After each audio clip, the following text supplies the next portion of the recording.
Hello, I'm Renee Kumor, a Leadership Committee member of the Blue Ridge Bookfest, and today we are interviewing Rose Senehi, who is one of the presenting authors of the 2012 Bookfest here at Blue Ridge Community College. We're being able to take advantage of the taping of these marvelous facilities here at the Community College campus. Rose, welcome to our Bookfest. Thank you for being a presenter, and thank you for being such an author who shows the Blue Ridge Mountains at such an advantage. Thank you, Renee. It's an honor for me to be here. And Rose, the first thing we want to talk about is your most current book that's out, Render Unto the Valley, because it's an award-winning book. Would you please tell us it's an IPPY award? Yes, the Independent Book Publishers Award, and it's the largest writing competition in the world. And I was just thrilled when I was awarded the gold medal for Fiction Southeast. Now, you have started a Blue Ridge series, and Render Unto the Valley is the third book in that series? Correct. And you took the story setting is around Fairview. Yes, right outside between Asheville and the Hickory Nut Gorge. And the first book was set where of the series? The first book was set in Chimney Rock, Lake Lure, and part of the gorge. And then the next book, The Wind in the Woods, was in Green River, right here in Henderson County. Correct, yes. And you focused on some of our camps and some of the news that happens in the area. Yes. And I want to know why you have been moved, because you're not from here, why have you been moved to focus on the Blue Ridge? Because I think it's one of the most beautiful places on the face of the earth. Well, you tell a story about how you came to live here, and I think you might want to repeat it for those who didn't know you were one of our neighbors.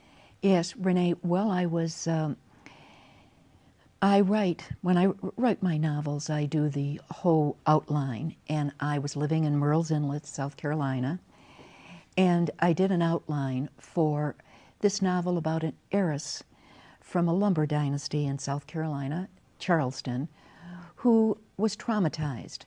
And she had never met her father, and she felt if she found her father, she'd feel better and start to heal. And so I had written the story where he is going to have a gallery and live in some little old town nearby. And I'd never been to the mountains of North Carolina. I had to go and buy a map. And I came down for a week, and I just picked Asheville because it looked like a big town, and went into I had to find his gallery. So I went downtown, and there was the Grove Arcade.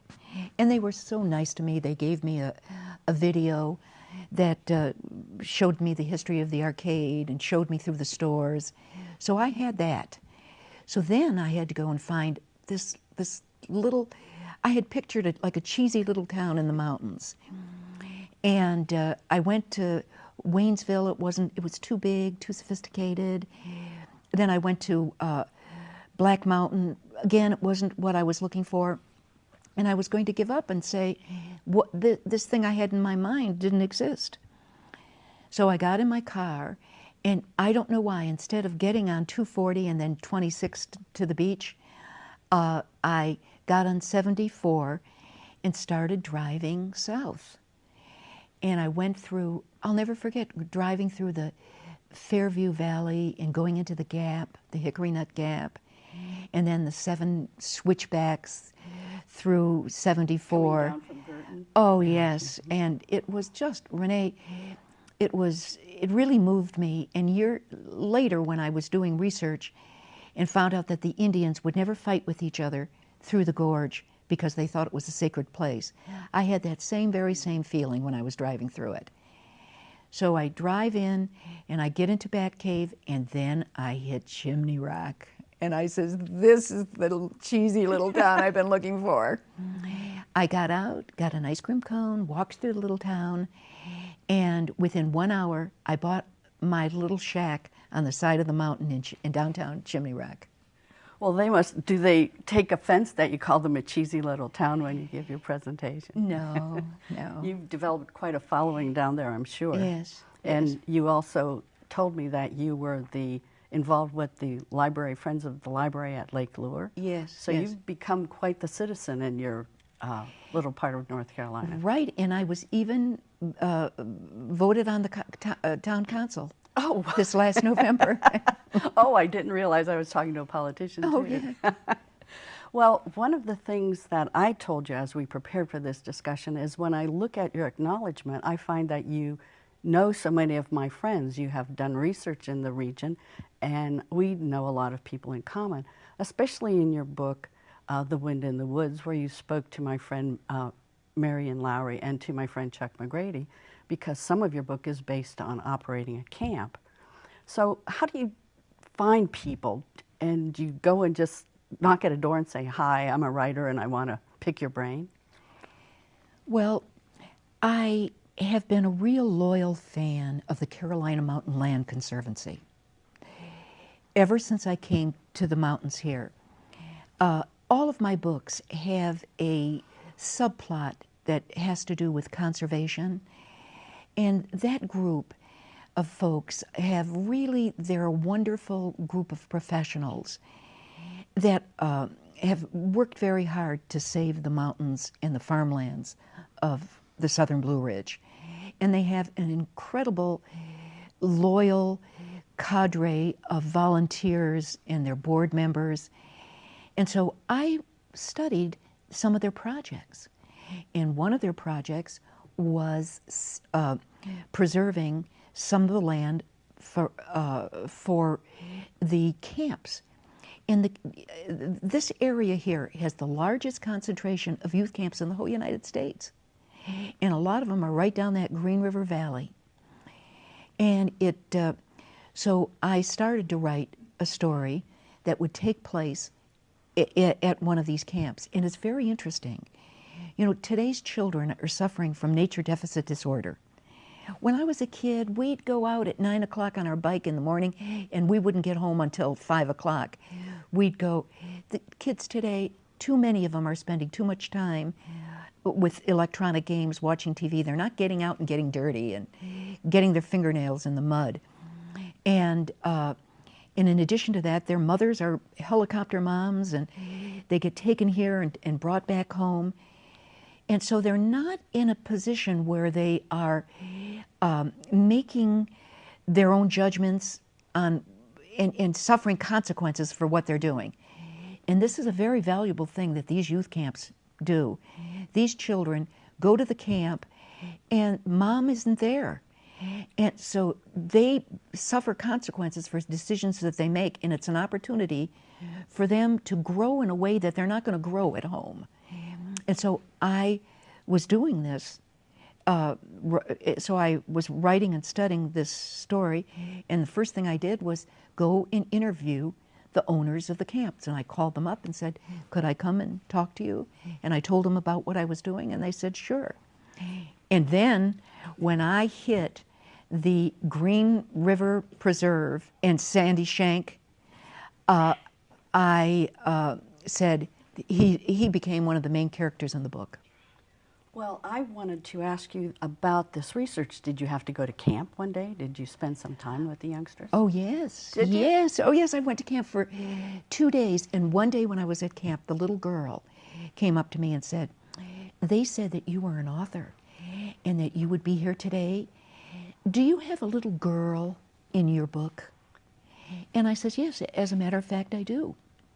And she says, well, my mother is a big reader, and she buys a lot of books. And if you put my name, you made me as one of those little girls, I'm sure she'd buy a book. Well, that's the light side of your research.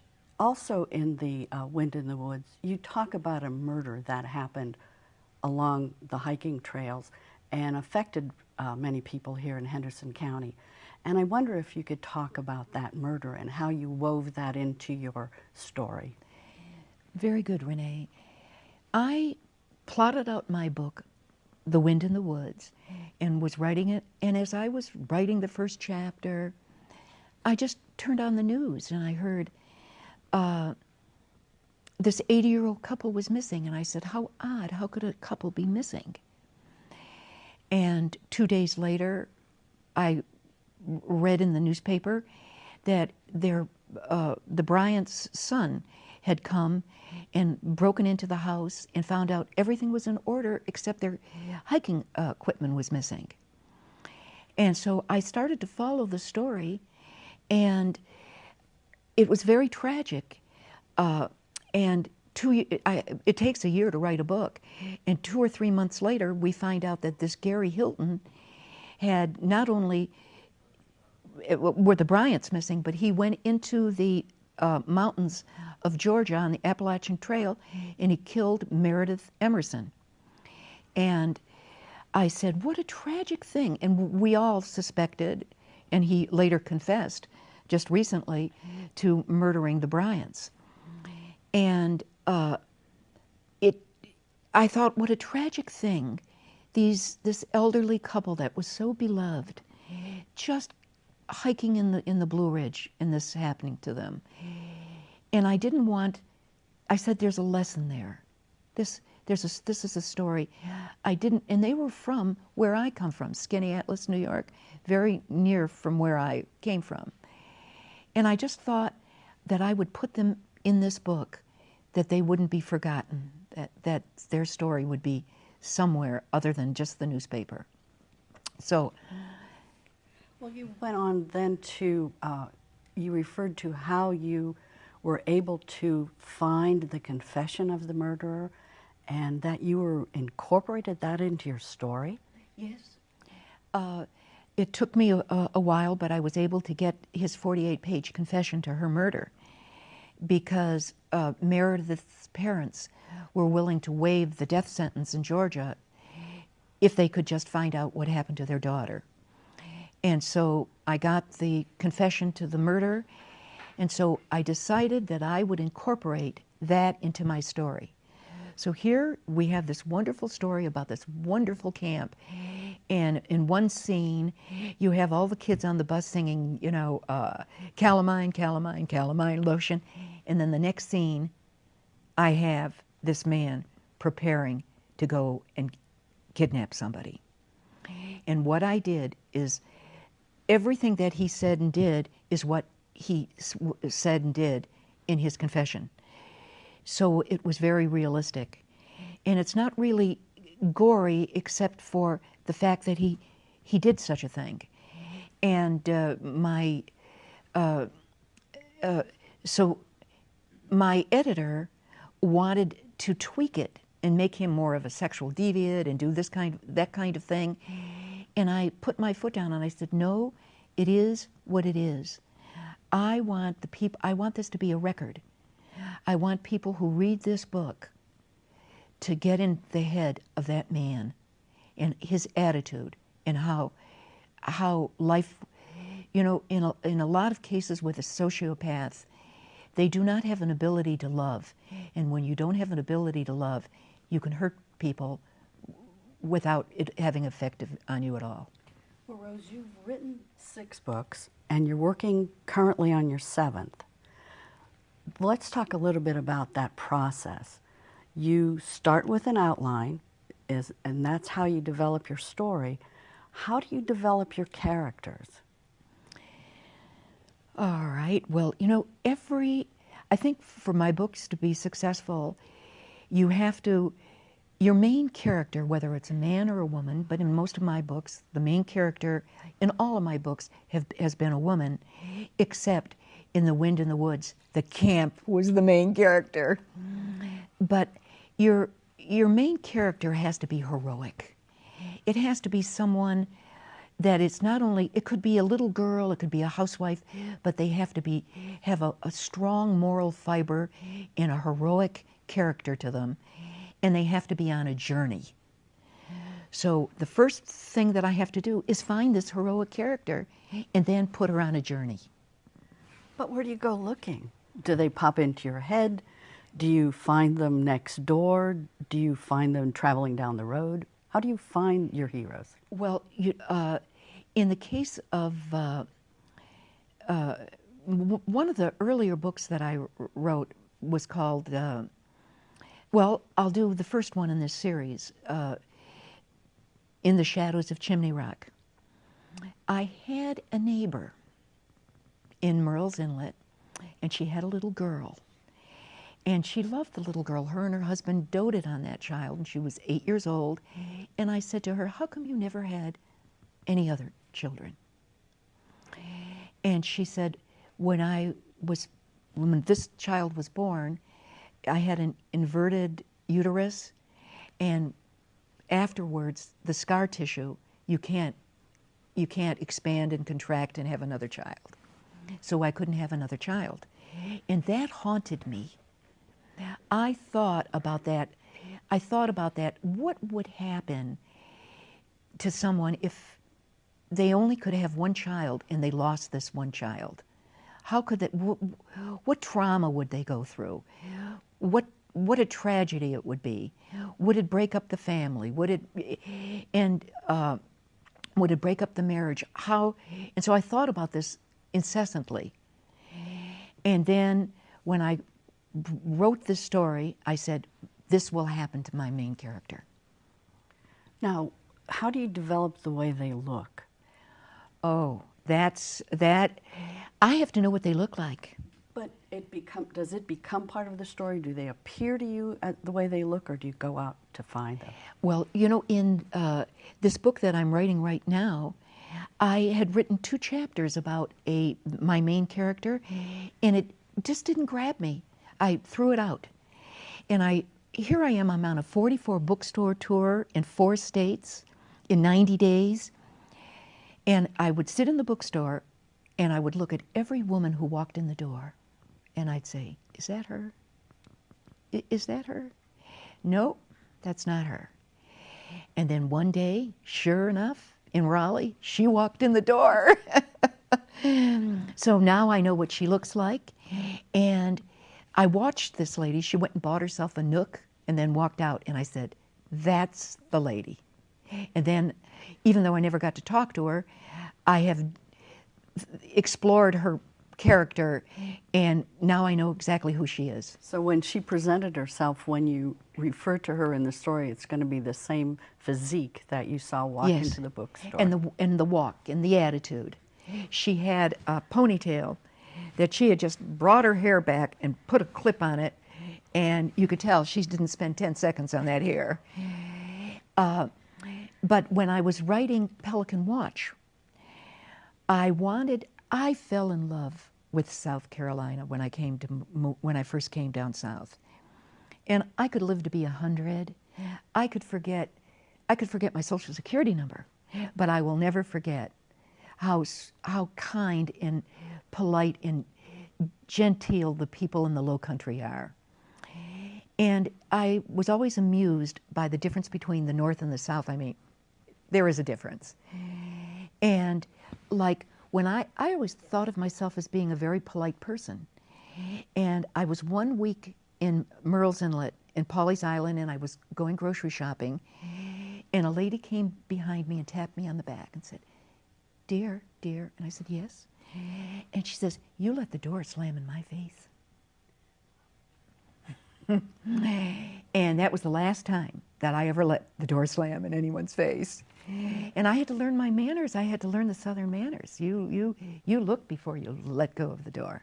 Well, that then leads me to a question of how do you get that voice and all of those things into your stories, because you did come from New York and now you've planted yourself here in the Blue Ridge.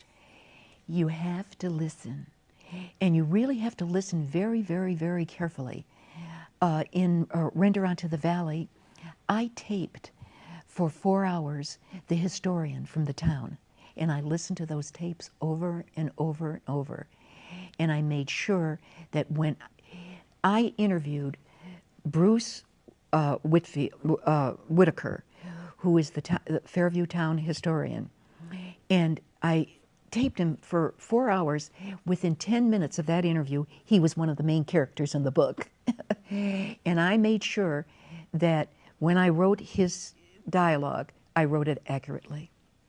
Well, the other thing that many authors deal with, and we learned that at one of our Bookfest workshops yesterday, is that marketing of your book is very important. And you've just referred to a 44 bookstore tour in 90 days. Yes. Oh my goodness, tell me about that. Well, I actually enjoy it very much. You know, I live now in Chimney Rock. I write from 4 in the morning till 2:30 in the afternoon, 3 o'clock in the afternoon. And then I take a walk through town with my dog and check my mail and come in. So I have a very quiet life and don't really interface with that many people. And when you get out, it's wonderful going to bookstores. People who love books, people who read, go to bookstores. And so there they are. It's a high concentration of people you love. When you write and you get up at 4 o'clock every morning and write, you live for, you know, you're living for these people who do the reading. They're part of your life. In fact, I have an imaginary reader. And I know what she looks like. And when I was living in Murrells Inlet, they had, I was on the board of the Georgetown Hospital. And one of the things that I did is I ran a golf tournament. So here it is, it's Sunday, I'm a realtor there, but also writing my books. And it's Sunday and I'm in my garden and the phone rings and one of the people who was on my committee said, I want you to settle an argument between me and my wife. We were at a cocktail party last night and she said, on the way home, they were all talking about you and your golf tournament, and on the way home she said she knew you and that she read your books. And he said, I told her that's ridiculous. She's a realtor, she doesn't write books. And she says, he says, if that's true, where's the books? And he says, well, she says, I get my friends reading the books, but I have her name in my wallet. And he says, that's all. Her name, your name is in her wallet. And I just want to make sure you're to settle this argument. Do you write books? And I said, yes, it's me. And so ever since then, I wondered how many wallets my name is in, that when they go to the bookstore, they look for new books by me.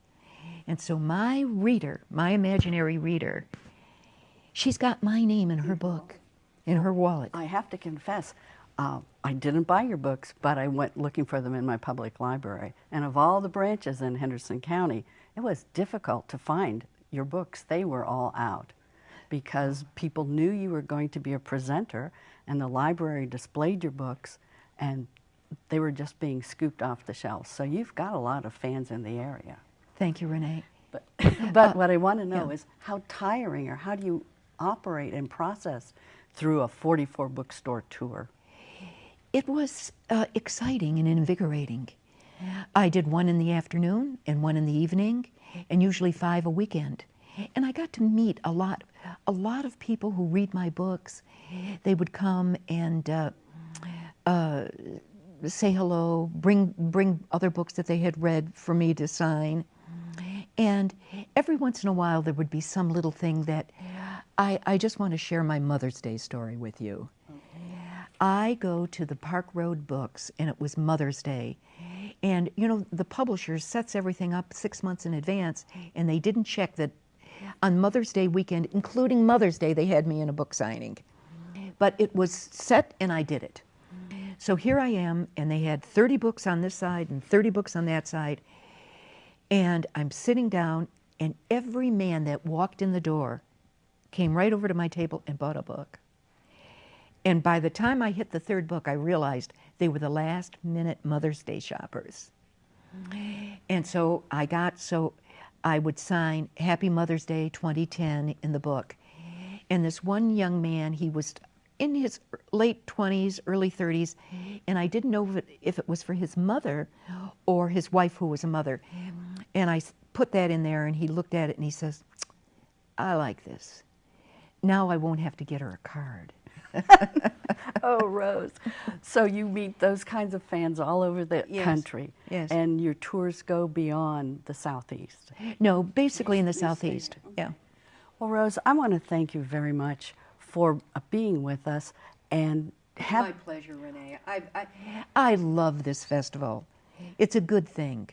Well, we hope that you'll always be a friend and come back even if you're not going to be a presenter. Come back and enjoy our evening reception because they always have great food. Yes. And I want to give you one last chance. Your newest book will be coming out in when? 2013. 2013. So for next Bookfest, we may have a new Rose Senehi book. Thank you, Renee. Thank you very much.